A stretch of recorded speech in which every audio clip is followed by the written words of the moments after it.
పాలకోవా ఈ పేరు వింటే చాలు అందరికీ నోరూరకమానదు. అయితే శ్రీకాళహస్తి కోవా మాత్రం సంథింగ్ స్పెషల్. అక్కడి దాకా ఎందుకు, ఒక్కసారి ఈ కోవా రుచి చూస్తే చాలు. కోవాలందు శ్రీకాళహస్తి కోవా రుచే వేరయ్య అనక మానరు. అంతగా ప్రత్యేకతను సంతరించుకున్న శ్రీకాళహస్తి పాలకోవాపై ప్రత్యేక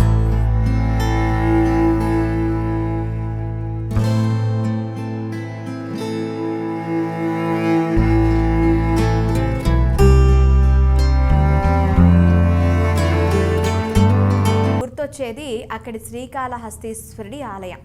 శ్రీకాళహస్తి దేవాలయం దక్షిణ కైలాసంగా పేరు పొందింది. ఒకప్పుడు తిరుమల కంటే ప్రఖ్యాతిగాంచిన శ్రీకాళహస్తి దేవాలయం తిరుపతికి సమీపంలోనే ఉంటుంది. ఇక్కడ మహాశివుడు వాయులింగంగా ఉద్భవించాడు అనేది మనకు తెలిసిన చరిత్ర. అయితే ఇక్కడ ఆలయంతో పాటు మరో ప్రత్యేకత కూడా ఉంది. అదే దాదాపు 7 దశాబ్దాలుగా ప్రాచుర్యంలో ఉన్న పాలకోవా. తిరుపతికి 36 కిలోమీటర్ల దూరంలో ఉన్న శ్రీకాళహస్తికి వెళ్ళిన వారు దైవ దర్శనం అనంతరం ఈ పాలకోవా మాత్రం రుచి చూడక మానరు. అంతటి ఫేమస్ ఈ పాలకోవా. అక్కడికి వెళ్ళిన వారికి ఎప్పటికీ గుర్తుండిపోయే అద్భుతమైన స్వీట్ ఏదైనా ఉంది అంటే అది ఈ పాలకోవా మాత్రమే. ఆ కోవా రుచి చూసిన వారెవరూ దాన్ని మర్చిపోలేరు. అంతటి ఫేమస్. దీంట్లో ఎలాంటి సందేహం లేదు. ఎప్పటి నుంచి ఉన్నదో రుచి అనేది నాకు తెలియదు, కానీ మేము గత 35 ఇయర్స్గా మేము వస్తున్నాం. రుచి ఏ రకంగానూ తగ్గే పరిస్థితిలో ఉండదు. దీనికి రోజు రోజు వృద్ధిలో ఉందే కానీ తగ్గినటువంటి దాఖలాలు లేవండి. బాసుంది కానీ, ఐస్ క్రీమ్ కానీ అండ్ కోవా, జస్ట్ ఈ కాంబినేషన్ లేకపోతే ఎవరు తినలేము. చాలా బాగుంటుంది. మా పిల్లలు బెంగళూరులో వర్క్ చేస్తారు. నేను కేజీలు కూడా తీసుకెళ్ళి ఆడ వాళ్ళ ఫ్రెండ్స్కి వాళ్ళకి ఇస్తుంటాము. మా బంధువులు హైదరాబాదు, బెంగళూరు, చెన్నై ఇలా ఉన్నా కానీ నేను ప్రతి ఒక్కరికి దీన్ని తీసుకెళ్ళి గిఫ్ట్గా ఇస్తాను. వాళ్ళు ఇప్పటికి కూడా వాళ్ళ ఫ్యామిలీస్లో వాళ్ళు ఏమంటారంటే ఐస్ క్రీమ్ తాత అంటారు, కొంతమంది ఐస్ క్రీమ్ మామ అంటారు. అంటే అలా నేను పోతున్నాను అంటే కంపల్సరీ ఐస్ క్రీమ్ తీసుకెళ్తా. 1/4 కిలోలు ఉన్నాయి, 1/2 కిలో ఉన్నాయి. చాలా బాగుంటుంది, చక్కగా ఉంటుంది సార్. చూడండి, మీరే చూడండి క్రౌడు. దీనికి ఫుల్ డిమాండ్ ఉంటుంది. ఇప్పుడు మాకు కూడా కావాలి 1 కేజీ 2 కేజీలు ఉండాయి లేవు అనేది చూస్తా తింటా ఉన్నాం మేము. ఈ పాలకోవాను ఎలా తయారు చేస్తారంటే శ్రీకాళహస్తి పరిసర ప్రాంతాల్లోని పాడి రైతుల నుంచి పాలను సేకరిస్తారు. కేవలం స్వచ్ఛమైన పాలు, చక్కెరతో ఎలాంటి ఫుడ్ కలర్స్ వాడకుండా, మిషనరీ ఉపయోగించకుండా చేతులతోనే ఈ కోవాను తయారు చేస్తారు. అన్న నమస్తే, చెప్పండి అన్న, ఎలా ఉంటుంది ఈ పాలకోవా, ఎలా తయారు చేస్తారు? ఎలా తయారు? మిల్క్ 10 లీటర్ మిల్క్, 1 లీటర్ చక్కెర బాగా మరగనిచ్చి ఒక ½ అన్ అవర్ అంతా కోవా రెడీ అయిపోతుంది. అలానే ఒక రోజుకి ఎలా చేస్తారు? ఒక రోజుకి ఎలా అంటే 1000 కిలోలు చేస్తారు. 1000 పాలను బట్టి చేస్తారు అదంతా. ఏ పాలు వాడతారు ఇక్కడ? గేదె పాలు, ఆవు పాలు 2 మిక్సింగ్. 2 వాడతారు అన్న. ఇది ఎప్పుడో 1952వ సంవత్సరంలో స్థాపించారంట.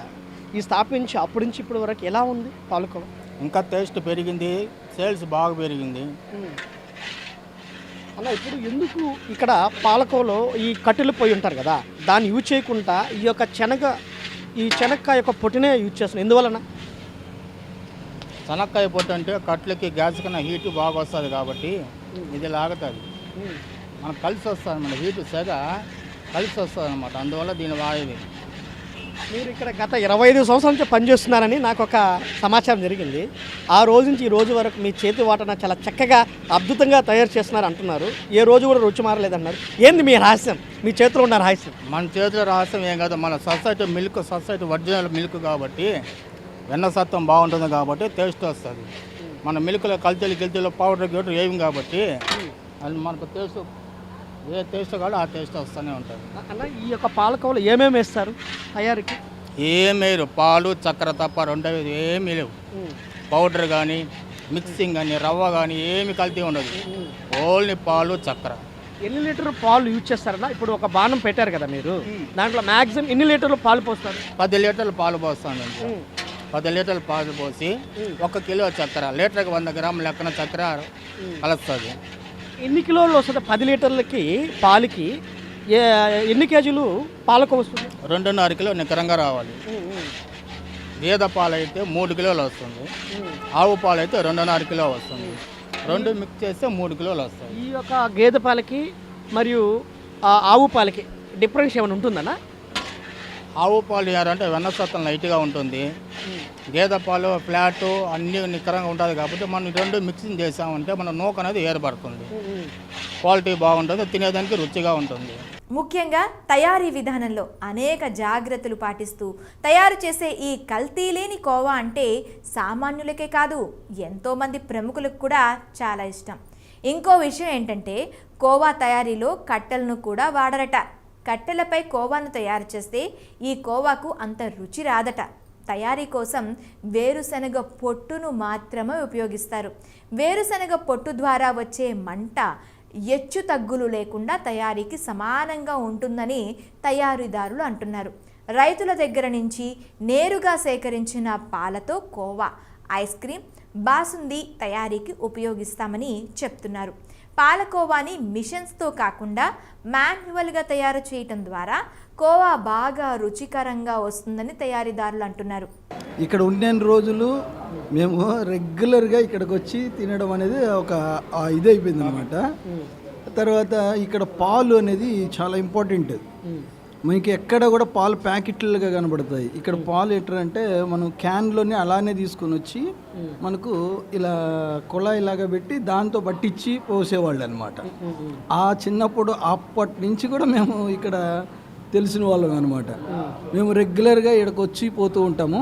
దాంతోపాటు ఇప్పుడు తిరుపతిలో మేము మారినా కూడా ఎప్పుడు వచ్చినా ఇక్కడికి మన పాల్కోవని మళ్ళీ ఐస్ క్రీమ్ తినకుండా అయితే ఎప్పుడు పోము అనమాట. మళ్ళీ దాంతోపాటు మన ఫ్రెండ్ సర్కిల్స్ కానీ ఎక్కడి నుంచి అయినా వచ్చినా కూడా వాళ్ళని కాళహస్తి టెంపుల్ చూస్తే ఖచ్చితంగా ఇక్కడికి కూడా వస్తారు. సార్ ఇప్పుడు ఆ రోజు నుంచి ఈ రోజు వరకు రుచి ఏమైనా చేంజ్ అయ్యేట్టుగా ఉందా? రుచిలో ఎటువంటి తేడా ఉండదు, చాలా అద్భుతంగా ఉంటుంది. నభూతో నా భవిష్యత్ అన్నమాట. దానిలో మాత్రం బాగుంటుంది. ఇప్పుడు ఎలా ఉంది సార్? ఇప్పుడు పాలకో తింటున్నారు, అలా ఐస్ క్రీమ్ ఉంటుంది. ఈ ఐస్ క్రీమ్ యొక్క మజా మీకేమనిపిస్తుంది? ఈ కాంబినేషనే హైలైట్ అనమాట. ఇది మామూలుగా ఎవరు కూడా ఈ కాంబినేషన్లో చాలా వరకు తినడం అనేది తక్కువ మంది ఉంటారు. మనకు కాళహస్తిలో ఒక ట్రేడ్ మార్క్ ఏదంటే పాలకోవా విత్ ఐస్ క్రీమ్తో తినడం అనేది ఒక ట్రేడ్ మార్క్గా గత 40 ఇయర్స్గా ఇక్కడ మేము చూస్తున్నాం అన్నమాట.